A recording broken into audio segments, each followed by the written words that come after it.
And before we lost you, we were talking about conversion therapy, which is considered torture, and your bail would legalize that. Do you want to torture people in the name of curing homosexuality? I was making the point that the individuals who decide to become transgender, who decide to change their sex from male to female, apart from undergoing surgery, also engage in hormonal treatment. Is that torture? Because I don't see how different hormonal treatment is from what you call conversion therapy. Is not the same as conversion therapy. These are very, very different. This is a false equivalence you're making, sir.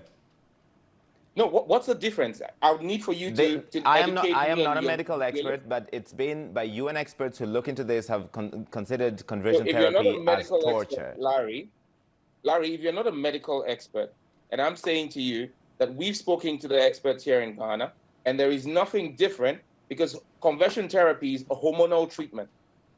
And I'm saying to you that when the individuals choose on their own volition to change their sex, they undergo hormonal treatment. Men go and take estrogen shots to be able to develop female features. And that's the same thing. That is not the same thing. That is not the same thing. But I want to move away from that because you talked about the United States. You talked about the United States. This American organization held a conference in Accra in 2019. And shortly after, you introduced a bill with the same language, including family values. So you're influenced by a right-wing organization, which is considered one of the most hateful organizations exporting hate around the world. Is that correct? It can't be farther away from the truth. Larry, I was never, myself and none of the 7 other colleagues of mine was at this conference. In fact, this conference came to my notice after the CNN's David Mackenzie asked me about it. I have had absolutely no contact with the World Council of Families. You describe them in the way in which you want to describe them. But we also have groups from the United States that are supporting LGBTQ rights, which is illegal in Ghana as we speak right now. Section 104 of our Criminal Offences Act makes it criminal. They're already trying to also influence Ghanaian stuff. This bill is in direct response. You say there was a conference here in 2019, a conference I'm unaware about. However, this bill is in, and I made a statement on the floor of the House in February, and my statement was clear. It was in response to the opening of an LGBTQ plus advocacy office in Ghana in January. That was supported by members of the diplomatic corps. So you want to make it difficult for anybody to live an open, free life because of who they love in Ghana, and you want them to go to jail for 10 years. You're happy with that?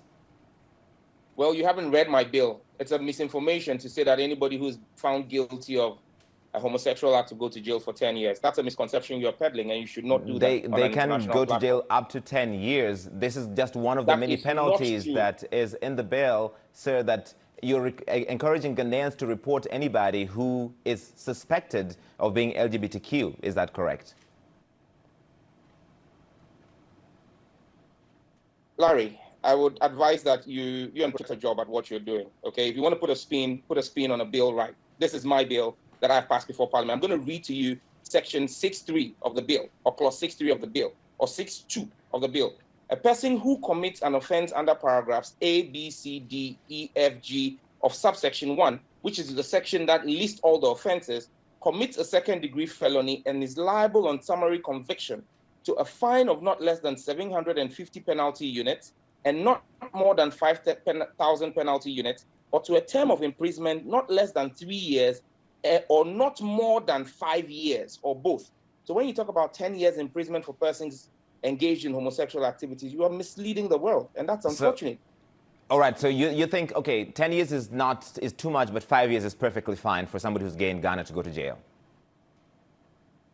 Well, that is the punishment for a second-degree felony in Ghana. And the activity of homosexuality is a second-degree felony. Honorable George, are you just a hateful person who does not want people who are different from you to have a life in Ghana? That is a defeatist approach to ask me a question, a defeatist line of questioning, that I'm a hateful person.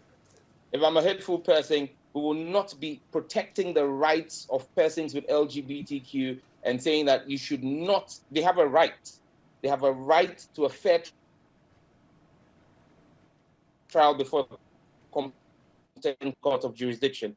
Section 22 of our bill prohibits extrajudicial treatment, and you're not highlighting that part. That part is that prohibition of extrajudicial treatment. A person commits a misdemeanor if that person verbally or physically abuses, assaults, or harasses a person A, accused of an offense under this act, or suffering from any gender or sexual identity. A person who commits a misdemeanor under Section 1 is liable to a fine of not less than 500 penalty unit, or not more than 1,000 penalty unit, or a term of imprisonment not less than 6 months and more than 3 years. So you're cherry-picking what seems like a positive angle of a larger bill that would make it difficult. Honorable George, let me ask a question here. You're cherry-picking a part of the bill that, a much wider bill that would make it difficult for people who are LGBTQ in Ghana to live. What would you do, sir, if your son or daughter was gay? Well, thankfully, I have 2 sons and a daughter, and none of them is gay. That's not the answer. What would you do if one of them was gay?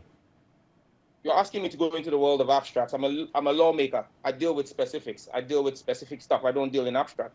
Maybe you should be talking to a storyteller or something. Will you take responsibility if, because of this bill, people who are going about their lives are attacked by Ghanaians or are harmed because it's legal to do so, or people have been encouraged to do so, or are suicidal for that matter, Larry, take their lives because they can't live in that society?